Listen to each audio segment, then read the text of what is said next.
नुसिरबा मरुपसा अखोइनसु हानना खंगलबा थाइनगी अहल लमनसिंगनसु तोइन हाइनरम पौरौनी चेंग पुरगा चेंगसिंग फौ पुरगा फौसिंग अदुगा करिगुमा मतंगदसु हाइनरी खुबा खुनमनी मी अमगी मरमदा नत्रगा कनागुंबा अमदा अइना फत्तबा थबक तौरबदी मदुगी महैदो अखोइदसु सोइदना फंफम थोई ngasi natragasu nongmadi soidana engonda natragasu aigi imungda adugi pap adugi mahaido soidana phangmani kanagumba nupa natraga nupi amana engonda nangonda mangonda thamoi shokhiba warokhiba haibase madugi mahai fol ekhoisu phangloi hainingai leite masimaki foloina naubidi magi imung amadi magi punsida lekha taba haibadu oiki adubu kanago makharana di hainai naubina fattaba thabak tawraga karisu mara lejadrabi magi machan nupina karigi awab taribano ngasi amuk tabirasi khuba khunam naubi makhoi gi machin manau magi makhada machan nupi ama leiri makhoi ani khaktani naubi di mahangna high school tamlingai gi matamdagi hauna खरा लांग पामजरप नुपा मचानी मसक मतौ यामना फजै नुपी सिंगनसु हेक उबदा नुक्सिबा मगुन चेनबा नुपानी मसिमकना मरम ओइदुना महाक का हेनसु लांगजै ममानबा संग यामी मफम खुदिंगवक्ता महाक तिनदबा ममानबसु लैदे मीबु नुक्सि हनबा मी खोनबसु महाकसे असुकि मति है मसक मतौ फजबनिना नुपी सिंगदा महागना नुक्सि हाइरुबा मतमदसु नुपी अयामा मंगोंदा लोइना यारकपनि नुपीसु मसिंग मराक नाइदे महांगना कोइदिबा करम नुपीबु माकी अरेप नुपीनि हाइदना कोइदिबनसु खंगदे मफम खुदिमक्ता माकी खंगनबा नुपी लेतबा अमा फबु याउदबनि यामख्रबा नुपीसिंग अदो कंदौनबु लोइनारिबा कंदौनबु कोइनारिबनु खंगदे नुपीसिंग अदुसु नोंमता मंगोंदा साउबा हाइबदु थेंगनदे मंगोंदा phone तोरकपदा waiting leba kaya yawarbasu mahaki minok mahaki wahai amada nupi singado loina tetha kharabra khangde mahaki marup mapang lekai gi mamanaba singnadi mahakpu ubada hek lagnari lam krishna nahaki nagunna se antongna kallidago nahaki nagunna se ekoi de chelu haibusu ya yade karigino asibu ka haiduna mangonda lagnaba kaya yawbudani naubina amuk hena napan ka jariba नाउबीना असुमना लांगदुना नोक्तुना खेदुना नुपीसिंग पंकोय कोइबा कयासि तौबदसु युमगी मामा मपानसु नहा होइबगी पंगलांग लांगजरिबनी पंगांग गावजरिबनी कोना ज्ञान तारकनी हाइदुना मंगोंदा कन्ना अथिंगुदि पीखिदबनी अदुबु नाउबीना लांगुरिबा तरुरिबा खुदिमक असे कोनादि महु पुबा अमग सक्तम ओइरखिबनी ngasidi नाउबीना पखंग मचा मपुंग फारकपा अमदि महाकी हक्चांगी इंद्रियसिंगना निंगतमलकपगा लोइनना खंगबा पामा कया फरकु मता मसिदा महांगना कोइरिबा नुपीसिंगना मंगोंदा हेना नुक्सिबा मतौ कया उत्पसिदसु नाउबीगी वाखंदा महांगना कोइरिबा नुपीसिंगसे महांगना छानापोट अमगुमना खनबा होरखि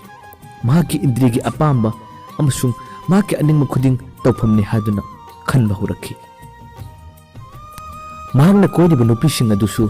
नाउबीबु थमोइसिंगना नुक्सिजबा अमदि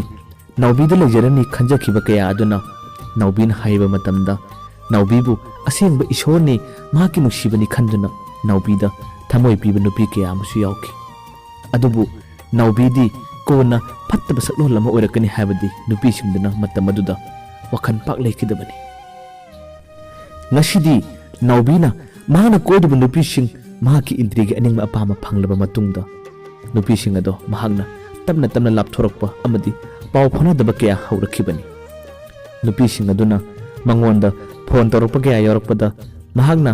कॉल अदो कक्थटपा अमदी बिजी कया थमजिंदुना नुपीसिंग अदुदगी लापथोंनबा तमना तमना होनरखिबनी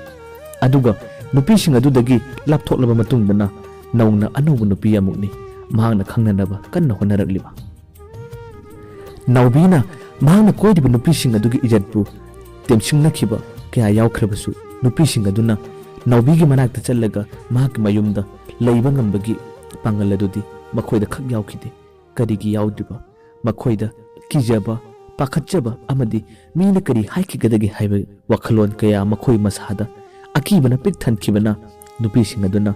नौबीगी मनाक्ता चल्लगा थौना फना मखोयना लैरुबदी गमलमदे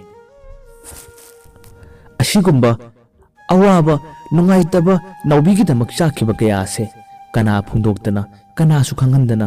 मतोमता लोन अवा मचा खांगजबा अमदी ममित्तगी मपी कंखिदबा नुपी कया नौबीगी दमक याउखिदबा नत्ते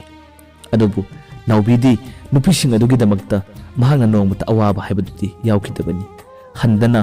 मखोय तोक्लबा मतुंगदा अनौबा नुपी कयानी महांगना कोइदुना अनौबा लीला कयानी सानरलिबा वहाउरिबा चाखौरिबा नुपीसिंग असिगी थमोइदा करी फावरमगनी नौबीना नोंगमदी सोइदना अखोइदा हाइजरकनी अखोइदा सोइदना फोन तौरखिनी हाइबगी आसादा नुपीसिंग अदुबु लैरंगमद्रा अदुबु नौबीगी हुजिक ओइदिबा वाखल असिददी असिकुम वाखंदी खक फावरखदबदी मांद्रे मतौ असुमना नुमित कया था कया हौखरे चहीजु ओलखरे चही अनीबु फाजिलखरे नोमगी नुमित तरमदाय अमदी नौबीना युमदा हलक्क मतमदा नौबीगी मचन नुपी अमदी ममाना मखोई कादा लोना सानखिबा वारियेदो नौबीना तारुबनी अदुबु नौबीगी मचन नुपीना कपलगा ममाना तमलबु वाफमसिंग अदो नौबीना करी ओइरबनो हाइदुना थोंगिन मरमदगी लुमलगा तारुबनी कोना थंगददी महांगना तारुरिबा वारी अदो महांगना यामना लूना तौजबी महांगी मथोन यावजबी मचन नुपी अदो कनागुम निपा अमना नुक्सिबा सादुना सराक तंबीखिबगी वारी ओइरमखि पाव अदु ताबदा नौबीदो मसादो थक थक मिखि अमदी नुपा अदुबु फुनिंग भानिंगबगी वखन फावखि अदुबु मतांग असिदा हाइनिंगली मतम अमदा चही अनि हुमगी ममांगदा महांगना तौखिबा थौदोक्सिंग अदुदी महांग निसिंगदब्रा महांगना नुपी कयाबु नुक्सिबा सादुना महांगना तौखिबा थौदोक्सिंग अदुदना मखोय मखोयगी मबुंग मपा लैतब्रा मखोय मखोयना नुपीसिंग अदुगी पाउदु तारम तारबदी मतम बदु करी ओइरंगबनी अदुगा नसी महागिदा थोलबा मतम असिदना महांगना करीगी छाउनिंग फावरिबा मसादा थक थक निगदिबा अमदी मी फुनिंग हानिंगबगी वखन करीगी फावरिबा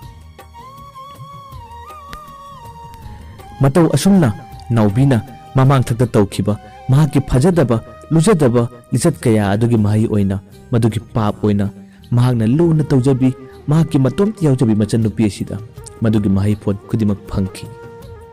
अदुबु नौबीगी मरमदा फजन खंगबा ममानबसिंग अमदी मचन नुपीगी पाउ तारबा मतुंगदा लेकाइगी ममानबसिंग अमदी मियोय खरनदी हाइनकी करिगी दमक्तनो नौबीना फत्तबा थबक कया तौखरगा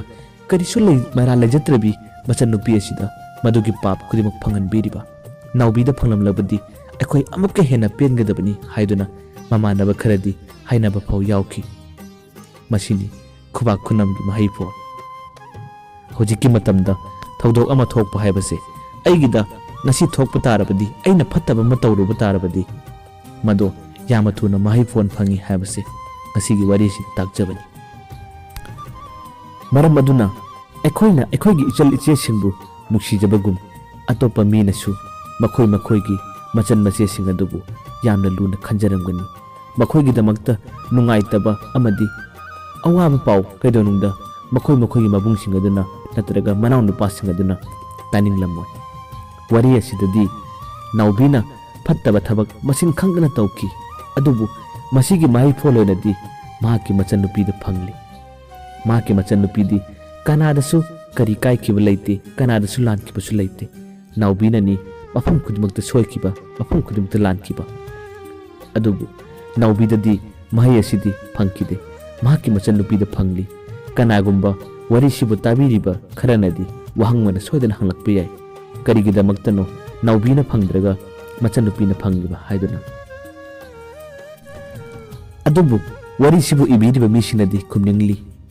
मंगोंदा करिगुंबा अवाना फंगदबा तारगसु ममा अमतदगी पोकु मचासिंगना महाकी मनाउ नुपा मचन मचेसिंगदा नत्रगा मयामबदा करिगुंबा अवाबा अमा थोकु मतमदसु मंगोंदसु वारिबदुगा चाइनादो सोइदना फावगनी हाइबसे महागनसु वरिसिदा ताकनिंगली अदुना मखाताना पंथौलिलंबु नुक्सिबिदुना वारी थाबिरकपसिंगना अखोइगी नुक्सिनुंगनगी वारी तबु ओरगसु मियामदा नत्रगा करिगुंबा मेसेज खजिक्तंग पीबा याबा वरी लेरगदी पंथुलिकलमदा अदुमक चिंगनाबा लेतना थाबिरउ अखोई मतम खुदिमक्ता वेलकम तौजगे मयामना अखोइदा चैबिरक्पा अमदी ngangbirक्पसिंगना अखोइगिदी हेन्ना मखा ताना फजबा वारी अमदी फजबा वीडियो सेम्बा ngambagi थौना लौसिंग पीबिबनी हाइदुना पंथौलिकलमना खंजरी।